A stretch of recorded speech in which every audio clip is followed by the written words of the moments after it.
Best varicose veins చికిత్సనే పొందండి. నొప్పి లేని చికిత్స కోసం సంప్రదించండి ఎబిస్ హాస్పిటల్. నమస్తే రమ్మగారు. నమస్తే జయ. రమ్మగారు, చందమామ కథ ఏదైనా చెప్తారా? అడగని ప్రశ్న. ఒక పల్లెటూరులో ఒక వృద్ధురాలు తల్లి, ఒక కుర్రవాడి కొడుకు ఉండేవాళ్ళట. ఏమీ ఆస్తి పాస్తి ఏం లేవు వాళ్ళకి. ఏదో జీవితం అట్లా పోతూ ఉండేది.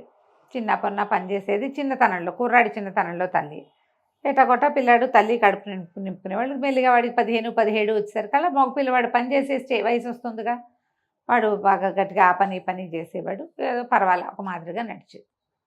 అయితే కొంతకాలం అయ్యాక వాడు వేరే వాళ్ళ పొలాల్ని మక్తాకి తీసుకుని, ఏమన్నా దాన్ని మనం ఏమంటాం, లీజు లాంటిది, అది తీసుకుని కౌలుకి మక్తా అంటారు, కౌలుకి అంటారు. ఆ కౌలుకి తీసుకుని చేసేవాడు. భూస్వామికి కౌలు ఇచ్చేసి తమ ఇంటికి చేరే ధాన్యంతో సంవత్సరం అంతా గడపలేకపోయేవాళ్ళు. ఏడాది గడిచేది కాదు. రెక్కలు ముక్కలు తీసుకున్నా మనకేమిటమ్మా డబ్బులు చాలటం లేదు, ఇటు అవస్థ పడుతున్నాము అని తల్లిని ఎంతసేపు అడిగేవాడు. అయితే వాళ్ళ అమ్మ అనేది, ఏమిట్రా నన్ను అడిగితే నేనేం చెప్తాను రా నాయన, ఆ ప్రశ్నలు చెప్పే స్వామి ఎవడో ఉన్నట్ట పడమటి కొండ మీద, ఆయన అడిగితే చెప్తాడు రా అనేది. సరే, కొన్నాళ్ళు గడిచాక కుర్రాడికి ఎలాగైనా ఆ పడమటి కొండకి వెళ్ళి అక్కడుండే ప్రశ్నలు చెప్పే స్వామిని, ఎందుకు నా జీవితం బాగుపట్టలేదు అడగాలను, నాకు ఈ డబ్బు ఎప్పుడు సరిపోతుంది, ఎప్పుడు మాకు సరిపడా డబ్బులు వస్తాయి అని అడగాలని అనిపించింది. సరే, ఏం చేశాడు, ఓ సంవత్సరం ఇట్లా మక్తా ధాన్యం రాగానే తల్లికి అన్నీ ఏర్పరిచి పెట్టి, అమ్మ నేను పడమటి కొండకి వెళ్ళొస్తాను, అడిగొస్తా, దారిలో నా భోజనం నా ఏర్పాటు నేను చేసుకుంటా, నువ్వు మాత్రం జాగ్రత్తగా ఉండు అని తల్లికి ధాన్యము వగైరా సామాన్లు అన్నీ అప్పచెప్పి వెళ్ళాడు. వెళ్తే 7 రోజులు నడవగా కొంత మేరకు చేరాడు. అయితే ఏమైంది, 7 రోజుల తర్వాత ఓ ఇల్లు, ఒక ఆవిడ ఎవరిదో ఇల్లు కనపడితే ఈయన తలుపు కొట్టి, నేను పడమటి కొండకి వెళ్తున్నానండి, 2 పూటలు రెస్ట్ తీసుకుంటాను, ఈ పూట రెస్ట్ తీసుకుంటాను, ఇక్కడ తీసుకోవాలనుకుంటున్నాను, ఒక ముద్ద అన్నం పెడతారా అంటే, ఆ ఇల్లు ఒక ముసలమ్మది. ఆవిడ, దానికి ఏముంది నాయనా, రారా, పడమటి కొండకి వెళ్ళే వాళ్ళంతా ఈ దారినే వస్తారు, ఈ మధ్య ఎవరు రాలేదు ప్రశ్నలకి, రా నాయన, మీ ఏం చేస్తున్నావు, ఏం ఊరు, ఏం కులం గోత్రం ఏవో అడిగి. సరే, సాయంకాలానికి చేరాడు. శుభ్రంగా రాత్రికి అన్నం పెట్టింది. మర్నాడు పొద్దున ఇతను 2 రోజులు తినడానికి సరిపడా రొట్టెలు చేసి కట్టించి, అబ్బాయి ఎట్లాగో ప్రశ్నల స్వామి దగ్గరికి వెళ్తున్నావు కదా, నా కూతురు చూడు అని పిలిచింది. లోపల నుంచి ఒక పిల్ల వచ్చింది, చక్కటి చుక్క. పిల్ల రాల, పిల్లని చూపించలేదు ఆవిడ. పిల్ల ఉంది లోపల తిరుగుతుంది కానీ వీడు చూడాల. మా పిల్ల చక్కని చుక్క. మరి దానికి ఏమో మాటలు రావు నాయన, మూగబొమ్మ, దానికి మాటలు ఎప్పుడు వస్తాయో కనుక్కో అని చెప్పింది. ఆ పిల్లని వీడు తను చూడాల. సరే అడుగుతానన్నాడు. రొట్టెల మూట భుజాన్ని వేసుకుని మళ్ళా నడిచాడు 7 రోజులు. నడిచేసరికల్లా ఈసారి ఇంకొక ఇల్లు తలుపు కొట్టాడు. ఈ రాత్రి ఇక్కడ పడుకుంటానండి అంటే వాళ్ళు అన్నారు, సరే మా ఇంట్లోనే ఉండు నాయనా అని ఆ పూట భోజనం పెట్టారు. మరి ఏమడిగారు, రాత్రి పడుకున్నాక మర్నాడు పొద్దున్న లేచి ఎక్కడికి వెళ్తావు ఏంటి అన్నీ కనుక్కుంటే, ప్రశ్నల స్వామి దగ్గరికి వెళ్తున్నాను, పడమటి కొండ ఎక్కుతాను అంటే, ఈ ముందుకు వెళ్ళాక ఒక వాగు వస్తుంది, వాగు దాటితే కానీ నువ్వు వెళ్ళలేవని దారి చెప్పి, వాళ్ళ దొడ్లో ఒక పెద్ద నిమ్మ చెట్టు, అదొక మర్రి చెట్టు అంటుంది, నవలాడుతూ ఆకులు, కానీ పూత పిందే లేవు, దానికి 10-15 ఏళ్ళు వయసు ఉంది, ఆకు పోదు, అంటే నవలాడుతూనే ఉంటుంది, దీనికి పూత రాదు పిందే రాదు, ఏమిటి దీని కారణం అడగమని అన్నారు. వాళ్ళు కూడా ఏవో కొన్ని రొట్టెలు చేసిస్తే ఇతను అట్లా వెళ్ళాడు. వెళ్ళగా వాగు వచ్చింది. ఆ వాగు ఎట్ట దాటాలో తెలియలేదు. ఆ వాగు గట్టు మీద కింద కూర్చొని చూస్తున్నాడు. ఆలోచిస్తుంటే వాగులోంచి పెద్ద పాము వచ్చింది. పెద్దదో మహాసర్పం ఒకటి. అడిలిపోతే, సర్పం నువ్వు భయపడద్దు, నేను సహాయం చేస్తాను, నువ్వు ఎక్కడికి వెళ్తున్నావు ఏంటి, పడమటి కొండకి వెళ్ళాలి నేను అనేసరికల్లా, నేను నా నెత్తి మీద కాలు పెట్టు, నేను దాటిస్తా, నాదొక ప్రశ్న ఉంది, 1000 సంవత్సరాలుగా ఈ వాగులోనే ఉన్నా నేను, నాకు ఎప్పుడు విముక్తి వస్తుందో కనుక్కో కాస్త, ఆ మాట చెప్పావా, ఇక అంతకంటే ఏం అక్కర్లేదు అంటే సరేనని ఒప్పుకున్నాడు. ఆ పాము పడగ మీద కూర్చుంటే పాము తీసుకెళ్ళి వాగు దాటిచ్చేసి, సరే అక్కడి నుంచి నడవగా పడమటి కొండ చేరాడు. కింద బోళ్ళంత మంది జనం ఉన్నారు. పైన ఒక పురాతన కట్టడం ఒకటి కనపడింది, చాలా పెద్దది. ఆ ప్రశ్నలు చెప్పే స్వామి ఆ కట్టడంలోనే ఉంటారని చెప్పారు వాళ్ళు చుట్టుపక్కల జనం. సరే స్వామీజీ దగ్గర పైకి వెళ్ళాడు. చీకటి పడిపోయింది. ఆ పూట ఏదో ఆశ్రయం ఇచ్చారు, ఓ ముద్ద అన్నం పెట్టారు, తిన్నాడు. మర్నాడు పొద్దున్న దర్బార్ అన్నారు. దర్బార్లో ఆయన స్వామీజీ కూర్చున్నారు. సరే ఏం అడగాలనుకున్నామంటే, నాదొక్క ప్రశ్న అండి, మధ్యలో 3 ప్రశ్నలు జమ అయినాయి, యాడ్ అయినాయి, మరి 4 ప్రశ్నలు అండి. నేను ఎవరివైనా సరే, నీవా ఇంకొకళ్ళవా సంబంధం లేదు, 3 ప్రశ్నలకే నేను సమాధానం చెప్తాను అన్నాడు.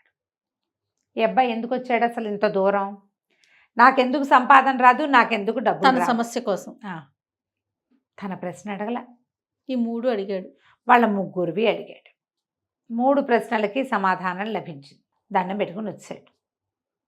ఇక మళ్ళీ నడు నడు నడు నడు నడిచి వాగు దగ్గరికి చేరాడు. ఆ సర్పం కనపడింది. అడిగావా నా గురించి అన్నాడు. ఎందుకు అడగలేదు, బ్రహ్మాండంగా అడిగాను. నీ నెత్తి మీద ఒక మణి ఉందిట, నీ తల మీద మణిని కనుక తీసేస్తే నీకు శాప విమోచనం వస్తుందని చెప్పాడు ప్రశ్నల స్వామి. ఆనంగానే సర్పం తన పడగ ఇట్లా విశాలంగా చేస్తే మణి కనపడుతోంది పడగ మీద. మామూలుగా ఇట్లా కనపడుతుంది పాము, కొంచెం అది బాగా ఇట్లా విప్పారిస్తే కానీ కనపడదు. ఎవరో తీయటం ఎందుకు, నువ్వే తీసేసి అంటే ఆ సర్పపు దగ్గరికి వెళ్ళి తన మణి లాగాడు పెట్టి. ఆ మణిని లాగేసరికి ఈ సర్పం ఒకేసారి గంధర్వుడిగా మారిపోయింది. ఆహాహా ఎంత హాయిగా ఉంది, నా జీవితాన్ని నాకు ఇచ్చావు, ఆ మణిని నువ్వే ఉంచుకో, నాగమణిని నువ్వే అట్ట పెట్టుకో అని చెప్పి మణిని వదిలిపెట్టేసి వెళ్ళిపోయాడు. ఏం చేసుకుంటావు, నాగమణి ఏదో ఉపయోగపడుతుందిలే, నాగమణి దగ్గర ఉంటే పాములు గర్రవ్వు అవి చెప్పుకునేవాళ్ళు. ఆ మణిని రొంటిని పెట్టుకుని మళ్ళీ నడిచాడు 7 రోజులు. నడవగా ముసలాయన ఇంటికి వెళ్ళాడు. ఫస్ట్ వాళ్ళ దొడ్లో పెద్ద నిమ్మ చెట్టు ఉంది కదా, అక్కడికి వెళ్ళేసరికల్లా వాళ్ళు ఇతను చూసి సంతోషించి, ఊరిని బాగానే వచ్చావు, నెల తిరిగేసరికల్లా వచ్చేసావు నాయన, దాదా ఏమన్నా తిందుగానని ఇంట్లో తీసుకెళ్ళి తినిపించారు. సరే పిచ్చాపాటి మాట్లాడారు, ప్రయాణం కుశలంగా జరిగిందా కనుక్కున్నారు. మా నిమ్మ చెట్టు మాట ఏమన్నా అడిగావా నాయన అన్నారు. అడక్కేమండి, బ్రహ్మాండంగా అడిగాను. మీ నిమ్మ చెట్లు మొదట్లో పెద్ద పాతు ఉందిట, నిక్షేపం ఉంది, నిక్షేపాన్ని కనుక తీసేస్తే అది కాస్తుందని చెప్పాడు. అనగానే వెంటనే ఆయన కొడుకుని పిలిచి, కొడుకు ఆయన కలిసి ఒక పెద్ద గుణపం తెచ్చారు, పార తెచ్చారు. ఈ నిమ్మ చెట్టు మొదట్లో తవ్వటం మొదలుపెట్టారు. తవ్వగా ఒక 2 నిలువల లోతున పెద్ద గంగాళం దొరికింది వాళ్ళకి. గంగాళం నిండా మణులు మాణిక్యాలే. దాని పవర్ వల్లే ఇది పుయ్యదు కాయదు. పైకి లాగలేకపోయారు తండ్రి కొడుకు. వీడు మన కుర్రాడు కదా, వీడు బాగా వ్యవసాయంలో ఆరితేరున్నాడు, వీడు కూడా సాయం బట్టి పైకి తీసుకొచ్చారు కల వాళ్ళు ఆశ్చర్యపోయి, అబ్బాయి మేమేం పెద్దగా ఉన్నవాళ్ళం కాదు, నిమ్మ చెట్టు కోసం చూస్తే ఇంత నిక్షేపం వచ్చింది, నువ్వు కూడా నీ వాటా తీసుకో, దీన్ని 3 వంతులు చేద్దాం, మా అబ్బాయి కోటి నా కోటి 3వది నీకు, నువ్వు చెప్పకపోతే మాకు తెలిసేది కాదు, నేనేనాడో పోయేవాడిని, నా కొడుకు పోయేవాడు, చెట్టు కొట్టేసేవాళ్ళం కొన్నాళ్ళకి అంతే. నిమ్మ చెట్టు నీడివ్వదు, ముళ్ళుంటాయి దాని కింద, కాయలు కాస్తే నిమ్మ చెట్టు మంచిది, లేకపోతే ఎందుకు, దాన్ని నవనవ చూసి ఉంచుకున్నారు ఇన్నాళ్ళ నుంచి, 10 ఏళ్ళ నుంచి. అక్కడి నుంచి ఇంత సంచుల నిండా పోసి ఈ అబ్బాయి చేతికిచ్చారు. ఏం చెప్పాడు, ఏమనుకున్నాడు, తనకు ఎందుకు డబ్బులు రావట్లేదో కనుక్కోవాలనుకుంటే ప్రశ్న అడక్కపోయినా మణి వచ్చింది, మాణిక్యాలు వచ్చాయి. మొత్తం ఈ ధనం అంతా మోసుకుంటూ నడిచాడు. 7 రోజులు నడిచి ముసలావిడ ఇంట్లోకి వచ్చాడు. ఆవిడ అన్నం పెట్టింది. బాబు మా అమ్మాయి సంగతి అడిగావా అంటే, ఈ లోపల ఆ అమ్మాయి లోపల నుంచి వస్తుంటే ఇతను అన్నాడు, అమ్మాయి కాబోయే భర్త కనుక కనపడితే మాటలు వస్తాయి ఇట్లేండి, పర్వాలేదు, మీ పిల్ల మగపిల్ల కాదు, మాట్లాడదు అంతేట, మొగుడు కనపడంగానే మాట్లాడుతుంది అన్నాడు. ఆ లోపల నుంచి నడిచి వస్తున్న పిల్ల బయటకు వచ్చి, అమ్మాయి ఎవరే ఈ అబ్బాయి అని అడిగింది. అడగగానే ముసలావిడ ఆశ్చర్యపోయింది. అయ్యో రామ, పిల్లకి మాట వచ్చేసింది, నువ్వే దీని మొగుడు కాబోలు, కిందటిసారి నువ్వు కనపడప్పుడే మాట్లాడేదేమో, అప్పుడు చూపించలేదు, పిల్లని చూపించలా, ఆ పిల్ల లోపలే ఉంది. సరే దాంతో ఆవిడ సంతోషించి, మా బాబే పెళ్లి చేసుకొని ఆయన పెళ్లి చేసేస్తాను, మీ ఇంటికి తీసుకెళ్ళు, తర్వాత ఎప్పుడో మేము వస్తానులే అని పిల్లనిచ్చి పెళ్లి చేసేశారు. ఆ పిల్లని ఎడ్ల బండి మీద ఎక్కించుకుని తను తెచ్చుకున్న ధనపు బ్యాగులు కూడా దాని మీద పెట్టి ఇంటికి నడుచుకుంటూ పోయాడు. ఇంటికి వెళ్ళిపోయాడు. ఇంటికి వెళ్ళేసరికల్లా సరే తలుపు కొడితే వాళ్ళ అమ్మ తడుగుకుంటూ వచ్చి తలుపు తీసింది. అమ్మ ఏమిటి తడుగుకుంటున్నావు, ఏమైందమ్మా అంటే, ఆయన ఏంటో నాకు కళ్ళు పోయినాయి అనేసరికల్లా, అయ్యో ఇట్లా అయిపోయిందని ఉండమ్మా, ఇదిగో నీ కోడల్ని తీసుకొచ్చాను అని చెప్పేసి ఆ పిల్లని చేత్తో పుచ్చుకెళ్ళి తల్లి దగ్గరికి వెళ్ళాడు. తల్లి దగ్గరికి వెళ్ళి తల్లినింట కావలించుకున్నాడు. ఆ తల్లి ఏమో, ఎంత చక్కటి పిల్లని తెచ్చావురా, పిల్ల ఎంత చక్కగా ఉంది, ముచ్చటగా ఉంది, మనం వెతికితే దొరకదే ఇట్లాంటి పిల్ల అంది. అనగానే అమ్మ కళ్ళు పోయాయి అన్నావు కదే, నీ కళ్ళేటా ఏమోరా ఇప్పుడే కనిపిస్తున్నాయి, ఇన్ని రోజుల నుంచి కళ్ళే కనపట్లేదండి. ఈ అబ్బాయికి అప్పుడు తట్టింది, నా దగ్గర నాగమణి ఉంది, ఆ మణి ప్రభావం వల్ల పోయిన కళ్ళు వచ్చేసినాయి. ఓహో, హాయిగా సంతోషించాడు. నేను ప్రశ్న అడక్కపోయినా మంచి అడగని ప్రశ్నకి సమాధానాలు ఆటోమేటిక్గా దొరికేసినాయని హాయిగా బోల్డ్ పొలం కొనుక్కుని మణిమాణిక్యాలతోటి భార్యతోటి అమ్మతోటి సుఖంగా ఉన్నాడు. కథ కంచికి మన ఇంటికి. భలే ఉంది రమ్మగారు, ఇలా జరిగితే బాగుంటుంది. ఎంత బాగుంటుందో, అందుకే దీన్ని కథ అంటారు. అది నిజం. నమస్తే అండి. నమస్తే.